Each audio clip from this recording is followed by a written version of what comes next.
It was just a few weeks ago, we and so many others were discussing how the Democratic Party was coming apart at the seams. Fear was gripping followers of Hillary Clinton and Bernie Sanders about not what could happen at the convention in Philadelphia, but what would happen.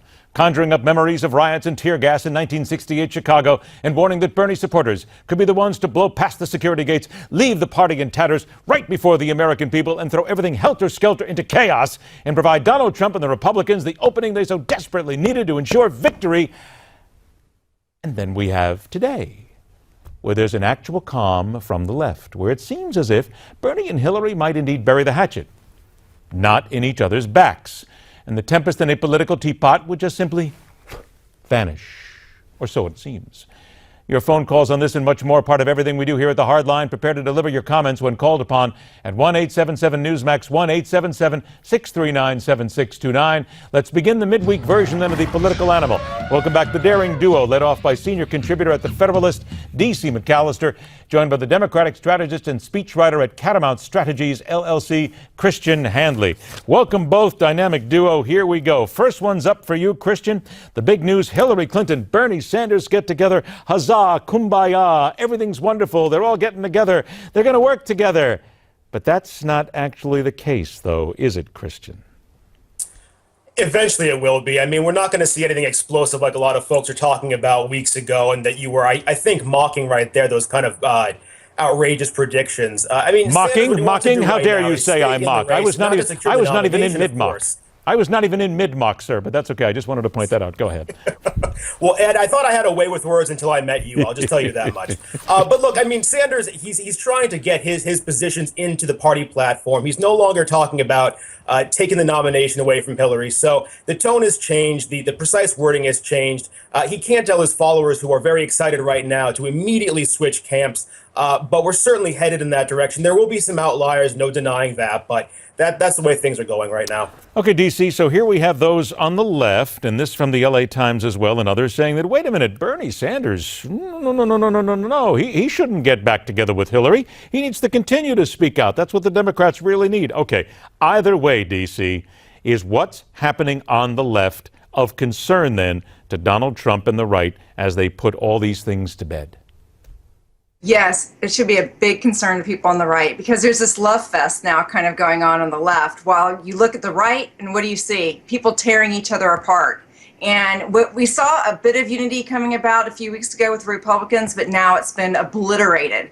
And even more so today, you see even more fragmentation. So the more that the Democrats come together, the more there's a threat that Donald Trump could actually win this presidency. So yeah, we should be very concerned by them getting along, as much as I hate to say it that way. Okay, all these polls that are out here, there's a number of polls out here. We talked about them at the top of the show, but pretty much every single poll that's out now shows that Donald Trump is losing ground, and sometimes losing it in huge chunks to Hillary Clinton right now. Granted, D.C., it's early. We got a long way to go with the polls, but how then does Donald Trump get these people back when they just don't see him? They don't like him now, just as much as they don't like Hillary in many cases. They do. I don't think the polls are that big. There's a few outliers that have him losing by a lot, but mostly it's within the margin of error right now, and we are still far out.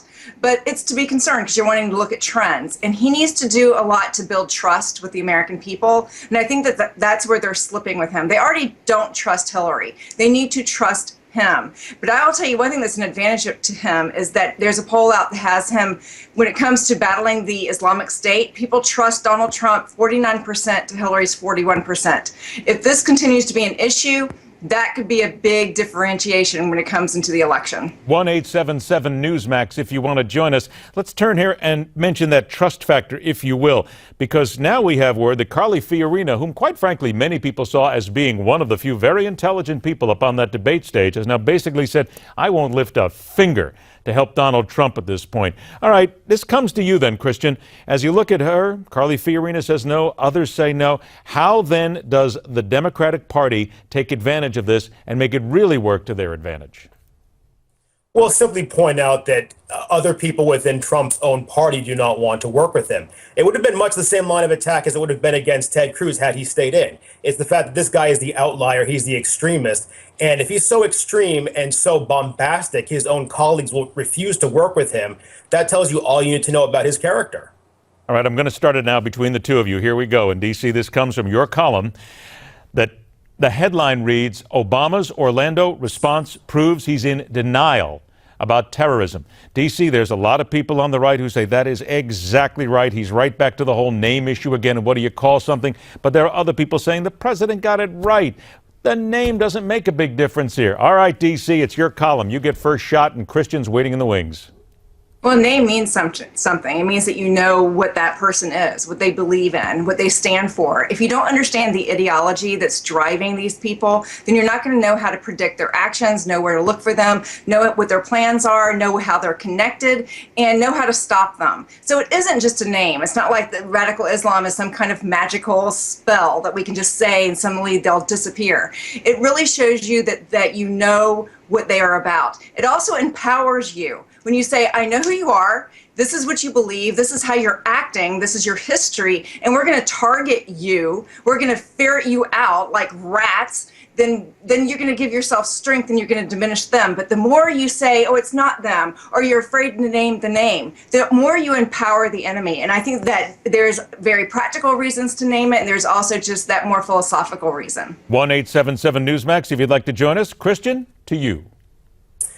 Well, look, nobody seriously considers the fact that Obama has any confusion about who the enemy is. He knows who the enemy is.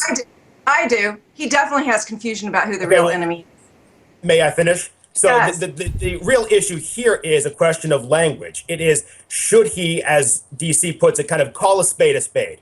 Does the right want him to say radical Islam? Yes, it does. But I'd point out a Republican, Lindsey Graham of South Carolina, who makes the point that, look, the United States, in order to win this fight, needs to be inclusive, needs to include Muslim Americans and our partners in the Middle East. Using language that is divisive and hurtful to a large, huge group of people is simply a strategic error. All right, wait a minute, D.C., you're shaking your head. We just had Professor Robert Rabiel here, who talks about Middle Eastern studies, a very learned man who agrees with exactly what Christian said. And he's wrong, because I think Muslims understand that radical Islamism is very different from what they believe. Islamism are very different things, and if your guy didn't explain that, then he doesn't know what he's talking about. He did explain just that. He talked about that specifically. Muslims know the difference. And moderate Muslims know the difference. Moderate Muslims are being killed by these people. They know who the enemy is. They're not afraid to name it. They're not afraid to call them out. We need to align with those people.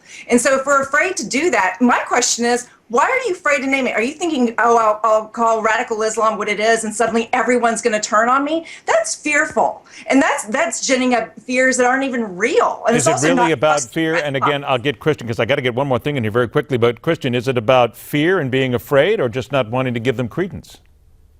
No, it's more about not wanting to give them credence, and it's about tact, right? So, I mean, the one thing DC is correct about is that Muslims do understand the difference between Muslims and radical Islamists. They completely understand that. What the president does not want to do, however, is get anywhere near the line where people could misconstrue the language in his message and think for even a moment he's misconstruing those two groups. All right, I got one last quick thing I want to get in here with the both of you.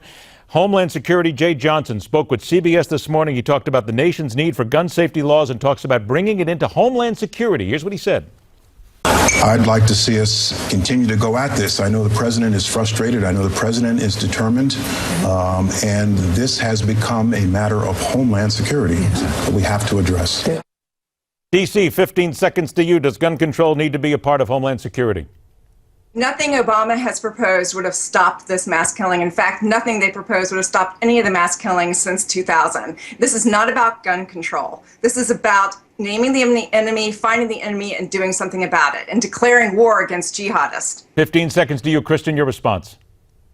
Well, it's an interesting proposal. It's something I'd like to hear a lot more about. And, you know, frankly, if the United States government can keep somebody off of an airliner without any due process of law for fear they could be a terrorist, why is there not that same knee-jerk reaction to purchasing a lethal weapon, especially a weapon of war, a mass destruction? That is a point we're going to be talking about for months to come. Christian Hanley, D.C. McAllister, thank you both for joining us. We'll do it again next week. All right, 1-877 Newsmax. I only got 60 seconds. Here we go quick.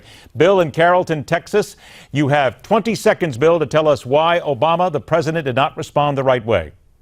Well, first of all, Ed, thanks for taking my call. First of all, he never called the governor. What I would like to know is we talk about political correctness, and the last two guests that you had on today and yesterday, Mrs. Zombie, they'd lead us to believe that everything's okay. I don't think they Where would. are all Wait the a minute, one Muslims? second, Bill. Where are all One the second. Muslims? I don't Do you think they would realize lead us it's to been believe that everything 15 is years okay. Since 2 buildings came down. I don't think they're telling us that everything is okay, Bill. I think they're just looking for a different measured response. I think that's the issue. Bill, I got to move on. Thanks. Please call again. Joe in San Marco, Texas. You got 20 seconds, Joe. Tell us whether GOP needs to stand behind the Donald. I told you already. They don't need to stand behind him. He doesn't know what he's doing. He needs to go with a beauty pageant or something. Well, it just sounded did like not. you wanted to tell us that the GOP should stand behind Donald. So it's interesting to No, hear. I said no. Oh, okay. There you go. Well, you just said it. You got it out there. I appreciate the call. Thanks so much for joining us. An issue that Americans cannot and should not overlook in the wake of other news. Your phone calls, of course, are coming up next. Join us as the Hardline continues.